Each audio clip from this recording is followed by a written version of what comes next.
এমন একটা আইল্যান্ড দেখেন, এপাশে কোনো মানুষ নাই, এপাশেও কোনো মানুষ নাই। মানুষ তো দূরের কথা, কোনো গাছপালাই নাই এখানে।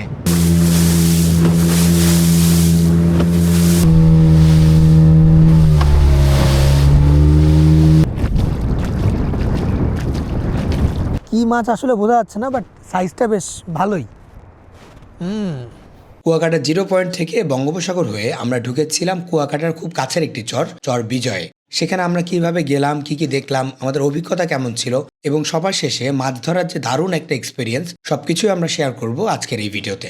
কুয়াকাটা 0 পয়েন্টের এখানে আপনারা আসলে দেখতে পারবেন অনেকগুলো স্পিডবোট দাঁড়িয়ে আছে। আপনারা সেখান থেকে যেটাকে ইচ্ছা সেটা নিতে পারেন, তবে প্রথমে অনেক প্রাইস চাইবে। এক্ষেত্রে নেগোসিয়েশনটা সম্পূর্ণ আপনাদের নিজেদের উপরে। যেমন আমাদের স্পিডবোটটা নিয়েছিল 4,000 টাকা।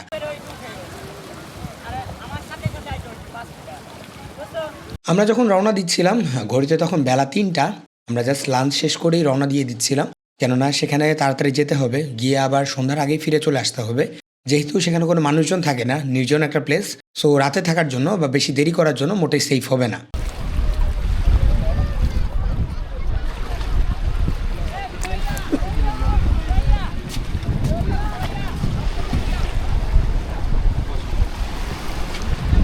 আমার বরাবরই স্পিডবোটের একেবারে সামনে মাথায় গিয়ে বসতে ভালো লাগে। এখান থেকে আসলে সমুদ্রের উতাল পাতাল যে ঢেউ, এটা বেশি ভালো ফিল করা যায় এবং অনেক অ্যাডভেঞ্চারাস একটা ফিল আসে। সো এই কারণে যতবারই আমি স্পিডবোটে বসি ট্রাই করি একেবারে সামনে গিয়ে বসার জন্যে।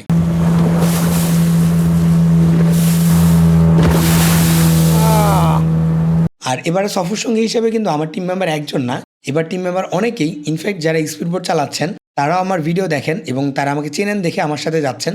প্লাস কুয়াকাটার যে ছোট ভাই ব্রাদাররা আছে, সবাই একসাথে মিলে আমরা চরবিজয়ে যাচ্ছি।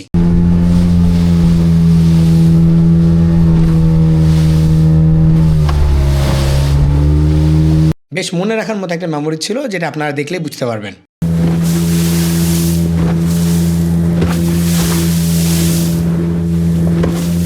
বাট চরবিজয়ের একেবারে কাছাকাছি আসার পর প্রথম সমস্যাটা যেটা বাঁধলো, এখানে নামার জন্য কোনো প্রকার কোনো ঘাট আমরা পাইনি। আসলে বললে ভুল হবে, ঘাট করা হয়নি।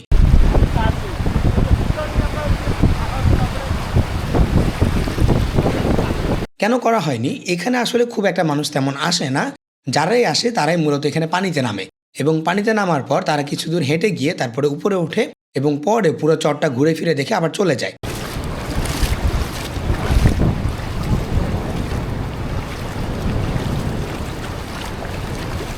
এবং এখানে কোনো স্থানীয় মানুষজন থাকে না, যার কারণে সেভাবে কোনো ঘাট তৈরিও করা হয়নি।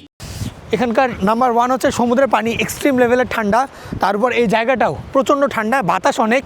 সো যখনই আসেন না কেন শীতকালীন বা শীতের একটু ড্রেস নিয়ে আসা ট্রাই করবেন। সেকেন্ডলি হচ্ছে ঠান্ডা থেকে প্রোটেক্টেড থাকার মতো যা কিছু লাগে সব কিছু নিয়ে আসা ট্রাই করবেন। আরেকটা জিনিস, এটা হচ্ছে যেহেতু এখানে কোনো ঘাট নেই, তো আপনাকে পানির উপরে নামতে হবে, সেই প্রিপারেশনটা নিয়ে আপনি এখানে আসবেন। আমরা চরবিজয়ে নামলাম, নেমে আসলে যেটাই এক্সপেক্ট করেছিলাম সেটাই। আশেপাশে কোনো মানুষজন দেখা আমরা পাচ্ছিলাম না, শুধুমাত্র বালু আর বালু, একটা গাছও এখানে ছিল না। এমন একটা আইল্যান্ড দেখেন, এপাশে কোনো মানুষ নাই, এপাশেও কোনো মানুষ নাই।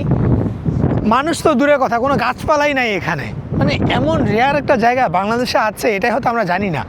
সো আমি যেটা ট্রাই করছিলাম, প্রথমেই নেমে আমার ড্রোনটা ফ্লাই করে দিলাম। আশেপাশে কোনো স্থাপনা বা বাড়িঘর বা কোনো মানুষজন আছে কিনা তা একটু দেখার ট্রাই করছিলাম ড্রোন দিয়েই। প্রচুর ঠান্ডা, তার উপর হচ্ছে এদিকে এত বাতাস, ড্রোন ফ্লাই করতে কষ্ট হয়ে যাচ্ছে। একে তো একটু আগে এক ভাই আসছিল, ওনার ড্রোন হচ্ছে ফ্লাই করতে গিয়ে পড়ে গেছে। তো আমি ড্রোন অনেক কষ্ট করে ফ্লাই করছি, বাট এত উইন্ড রেজিস্ট্যান্স দিচ্ছে, এত বাতাস যে বারবার ওয়ার্নিং আসতেছে। এই পর্বেও আমার মেইন টিম মেম্বার হিসেবে আছে জাওয়ানের বাসা হচ্ছে কক্সবাজারে। ও এর আগে কখনো কুয়াকাটায় আসেনি, তাই ওকে আমি ঘুরতে নিয়ে এসেছি কুয়াকাটায়, একেবারে কক্সবাজার থেকে। আমি সাহস করে একটু জ্যাকেটটা খুললাম, জ্যাকেট খুলে একটু আশপাশটা ঘুরে দেখার ট্রাই করছিলাম। এখানে প্রচুর লাল কাঁকড়া আমি দেখতে পাচ্ছিলাম, সো ট্রাই করছিলাম একটু কাছ থেকে সেগুলোর ফুটেজ নিয়ে আসার জন্য। আমরা আসলে ক্যামেরা দেখাতে পাচ্ছি না, যত দূর এদিকে চোখ যাচ্ছে পুরোটা লাল হয়ে আছে, একেবারে লাল গালিচার মতো, মানে একেবারে পুরোটা লাল কাঁকড়ায় ভর্তি এখানে। বাট আসলে আমরা চোখে যতটা সুন্দর দেখতে পাচ্ছিলাম, ক্যামেরাতে সেই সৌন্দর্যটা আসলে ধরতে পারছিলাম না। চরের আশপাশটাতে অনেক প্রাণী দেখলাম মরে আছে, কিছু জায়গায় কুকুর মরে পড়ে আছে, কিছু জায়গায় এরকম মাছ, বড় বড় মাছ মরে পড়ে আছে। সো আমি যতটুকু পারছিলাম সেগুলো একটু ছবি তোলা ট্রাই করছিলাম। আমরা এখানে একটা মাছ পচা দেখলাম, বেশ বড় সড়ো একটা মাছ। কি মাছ আসলে বোঝা যাচ্ছে না, বাট সাইজটা বেশ ভালোই। চরবিজয় খুব ছোট্ট একটা জায়গা, একেবারে সেন্ট মার্টিনের মতো। বাট আমার কাছে মনে হয়েছে এটা মনে হয় সেন্ট মার্টিনের চেয়েও ছোট একটা জায়গা। আপনি যদি হাতে পুরো একটা দিন সময় নিয়ে আসেন তাহলে হয়তো হেঁটেই এই মাথা থেকে ওই মাথা আপনি ঘুরে দেখে আসতে পারবেন। আর বারবার বলে নিচ্ছি, এখানে আপনারা কোনো দোকানপাট পাবেন না, মানুষজন পাবেন না, শুধুমাত্র বালু আর বালু। সো সেই প্রস্তুতি নিয়েই আপনাদেরকে এখানে আসতে হবে। আমি জানি না কিভাবে হচ্ছে, বাট এই সাগরের মাঝখানে এসে এই দ্বীপের মধ্যেও আমি 4G নেটওয়ার্ক পাচ্ছি। সো নেটওয়ার্ক নিয়ে আসলে এখানে কোনো পেইন নাই। পেইনটা হচ্ছে আশেপাশে কোনো দোকানঘাট নাই, খাবার দাবারের একটা টেনশন, প্লাস হচ্ছে মানুষজন নাই, এটা হচ্ছে সবচেয়ে বড় পেইন। আমরা অনেকক্ষণ একটা সাইডে ছিলাম, অর্থাৎ যে পাশে আমরা নেমেছিলাম সেই পাশটা আমাদের ঘুরে দেখা শেষ। শুধুমাত্র কাঁকড়া এবং কিছু মরা মাছ ছাড়া বা প্রাণী ছাড়া আমরা কোনো কিছুই দেখিনি। সো এবার আমরা পাশ চেঞ্জ করছি, অর্থাৎ চরের অন্য দিকটাতে আমরা যাব। চর বিজয়ে মূলত অনেক রকমের পাখি দেখা যায়।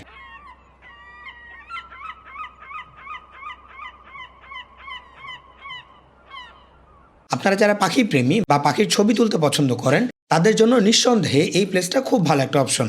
সো আমরা এতক্ষণ ছিলাম পশ্চিম সাইডটাতে, এখন যাব হচ্ছে পাখি দেখার জন্যে পূর্ব পাশটাতে যাব। ওরে ভাই বহুত ঠান্ডা পানি। দক্ষিণ সাইডে যাবো না দক্ষিণে? কিন্তু আমরা যেই পাশটাতে নেমেছিলাম সেই পাশটাতে পাখি নেই। পাখি দেখতে হলে যেতে হবে একটু ঘুরে অন্য দিকে, এবং যেহেতু সূর্যাস্ত হয়ে যাচ্ছে সো আমরা সেদিকে হেঁটে যাব না, আমরা পুরোটা রাস্তা যাব মূলত স্পিড বোটে করেই। ওরে মাছ রে ভাই, মাছের দৌড় রে ভাই।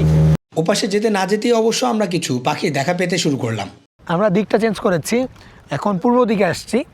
আসার সময় এত সুন্দর মাছের খেলা দেখছিলাম, মাছরা ঝাঁপ দিচ্ছিল, ওটা দেখতে দেখতে আসার পর এই দিকটা আসছি, পুরোটা মনে হচ্ছে পাখি দিয়ে একেবারে ভরা। আমরা চর বিজয়ে নামি একেবারে শেষ বিকেলে, তখন সূর্যাস্ত হয়ে যাবে এরকম একটা অবস্থা।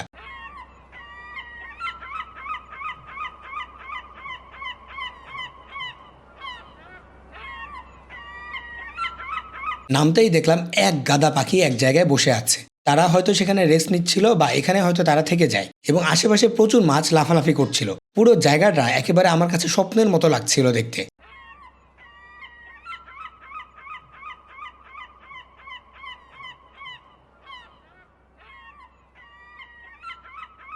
আমরা চরের আশপাশটা ঘুরে দেখা শুরু করি। পাখি যেহেতু আমাদের এখান থেকে অনেক দূরে এবং পাখিদেরকে ডিস্টার্ব করা যাবে না, তাই আমরা পাখিদের কাছে যাচ্ছিলাম না, দূর থেকে যতটুকু পসিবল আমরা দেখার চেষ্টা করছিলাম।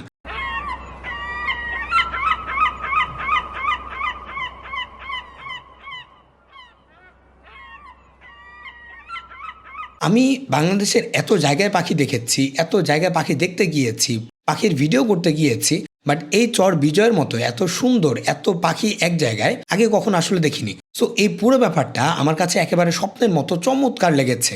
সো ডেফিনেটলি আপনারা যারা চর বিজয়ে আসবেন পাখির এই জায়গাটা ভিজিট করতে ডেফিনেটলি ভুলবেন না, আর চেষ্টা করবেন পাখিদের কাছে না যেতে, দূর থেকে যতটুকু পারা যায় পাখি দেখবেন এবং দূর থেকে পাখি দেখে চলে যাবেন। কখনো ওই পাখিদের কাছে যাবেন না বা পাখিদেরকে ডিস্টার্ব করবেন না। এটা আপনাদের কাছে আমার পার্সোনালি একটা অনুরোধ থাকলো।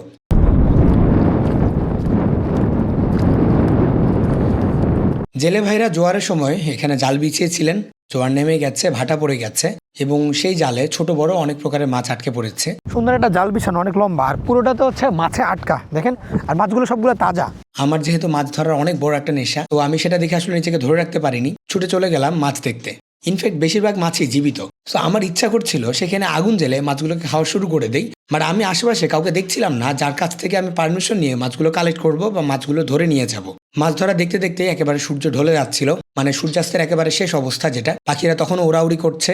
আমরা একেবারে নির্জন এই জায়গায় সুন্দর একটা সূর্যাস্ত উপভোগ করছিলাম, যেটা আমার দেখা লাইফের সবচেয়ে সুন্দর সূর্যাস্তগুলোর মধ্যে একটি। আমি বাংলাদেশের অনেক জায়গায় অনেক রকমের সূর্যাস্ত দেখেছি, বাট এত সুন্দর নির্জন একেবারে প্রাইভেট দ্বীপের মতো এত সুন্দর একটা সূর্যাস্ত ফর দ্য ফার্স্ট টাইম দেখলাম এই কুয়াকাটা এসে। এর মাঝে একটা ঘটনা ঘটে গেছে। আমরা জালের মালিককে পেয়ে গেছি, অর্থাৎ যে কিনে জাল বিছিয়েছিলেন অর্থাৎ জেলে ভাই, তাকে পেয়ে গেছি। তিনি দেখলাম জালের কাছাকাছি আসছিল, পরে আমরা তাকে ডাক দিই এবং ডাক দিয়ে আমাদের যেগুলো মাছ পছন্দ হয় ইচ্ছে মতো তার কাছ থেকে মাছগুলো কিনে নিয়েছি। তিনি প্রথমে বিক্রি করতে রাজি হননি, পরে আমি তাকে অনেক রিকোয়েস্ট করার পরে তিনি রাজি হন। হয় হয়, গরিব মানুষ যদি এমনি ফ্রিতে দেন তাও নিব, টাকা দিয়ে দিলে তাও নেব।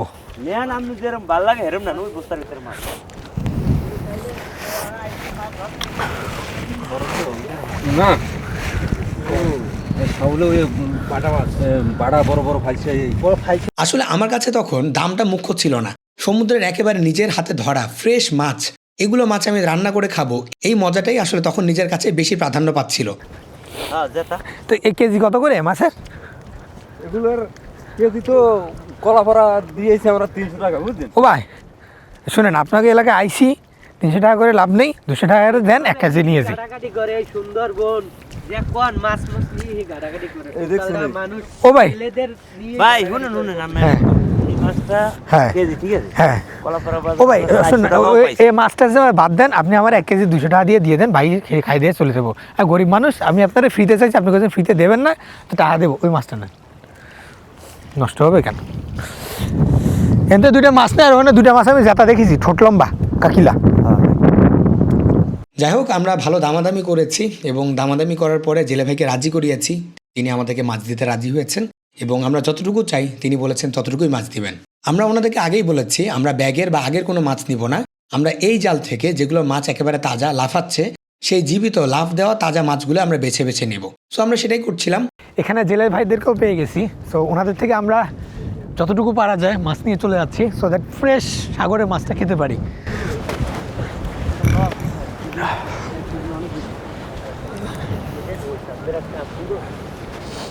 কষ্টের মজুরি দিতে গেলে মাছ পাওয়া যায় না। কি হয়েছে, 1 কেজি মিলছে? 1 কেজির উপর আছে 1100 গ্রামের উপর। আপনি কিভাবে বুঝলেন 1100 গ্রামের উপরে আছে? 1 কেজির উপর আছে। 1 কেজির উপরে আছে না? পাকাও হয় 1100 গ্রামে। হ্যাঁ 100 গ্রাম পাওয়া যায় 1 কেজি বাজারে। ভাই বেশি এবারে বাড়াই দিই, নেন পান খাওয়ার জন্য আর বেশি দিচ্ছি।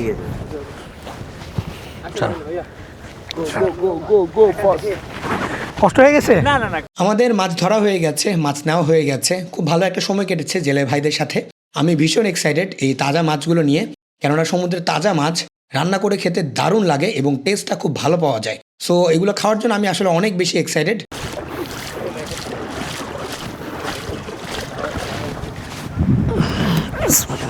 ভাই এটা বলে করি না চলেন, সাঁতার তো সবাই জানে মোটামুটি না?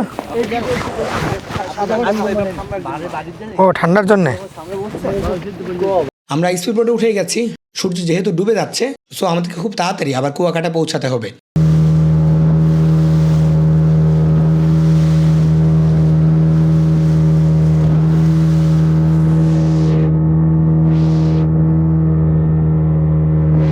ফেরার সময় আমাদের বেশিক্ষণ সময় লাগেনি, সমুদ্রও খুব একটা উত্তাল ছিল না, সমুদ্রের ঠান্ডা বাতাস গায়ে লাগাতে লাগাতে আমরা ফিরে আসি কুয়াকাটায়। আর এভাবেই শেষ হয় আমাদের অসম্ভব সুন্দর একটি জায়গা চরবিজয়ের সফর। ডাইলে দেন, ডাইলে দিয়ে সাইড ফিরিলাম। যদিও কুয়াকাটায় ফেরার পরে আমরা সেখানকার এক চাচিকে মাছগুলো বুঝিয়ে দিই, তিনি সেগুলোকে সুন্দর করে কেটে কুটে ধুয়ে আমাদেরকে দেন এবং সেই কাটা ধোয়া মাছগুলোকে আমরা সমুদ্রের পাড়ে নিয়ে যাই। সমুদ্রের পাড়ে কয়েকটা পাথর জমিয়ে সেটার উপরে আগুন জ্বালাই এবং আগুন জ্বালিয়ে মাছগুলোকে সরিষার তেল দিয়ে ভাজি করি এবং ভাজি করে মচমচা করে সেগুলোকে আমরা খাই। বাকিটা তোমরা নাও নাও নাও ডিম হয়েছে দেখছো, কি সুন্দর ডিম হয়েছে। এখন বোধহয় উঠানো যাবে ভাইয়া। হ্যাঁ, সো পুরোপুরি ভাই ব্রাদারকে নিয়ে অসাধারণ একটা এক্সপিরিয়েন্স ছিল। আসলে সমুদ্রে তাজা মাছ ধরে আনা এবং তাজা মাছ ধরে এনে রাতে সেগুলোকে ভাজি করে খাওয়া কি যে এক দারুণ এক্সপিরিয়েন্স, তা যদি আপনারা নিজেরা না করেন তাহলে হয়তো বলে বুঝাতে পারবো না। এবং সমুদ্রের তাজা মাছের যে কি দারুণ টেস্ট হতে পারে সেটাও যদি আপনারা না খান তাহলেও হয়তো ফিল করতে পারবেন না। যাই হোক, এই ছিল আমাদের মোটামুটি চরবিজয় সফর। পুরো জায়গাটা কেমন লেগেছে, কোন কোন জায়গা আপনাদের কাছে বেশি ইন্টারেস্টিং লেগেছে, এছাড়াও এর বাইরেও কোনো কিছু জানতে চান কিনা, ডেফিনেটলি আপনারা কমেন্ট বক্সে জানাতে ভুলবেন না। আবার দেখা হবে নেক্সট কোনো ভিডিওতে, নেক্সট কোনো জায়গায়। পরবর্তী কোন ইন্টারেস্টিং জায়গায় আপনারা ব্লগ দেখতে চান সেটা ডেফিনেটলি কমেন্টে জানাতে ভুলবেন না। দেখা হবে আবার নেক্সট ভিডিওতে। সেই পর্যন্ত চ্যানেলটাকে সাবস্ক্রাইব করে বা পেজটাকে ফলো দিয়ে সাথে থাকতে পারেন। Thank you.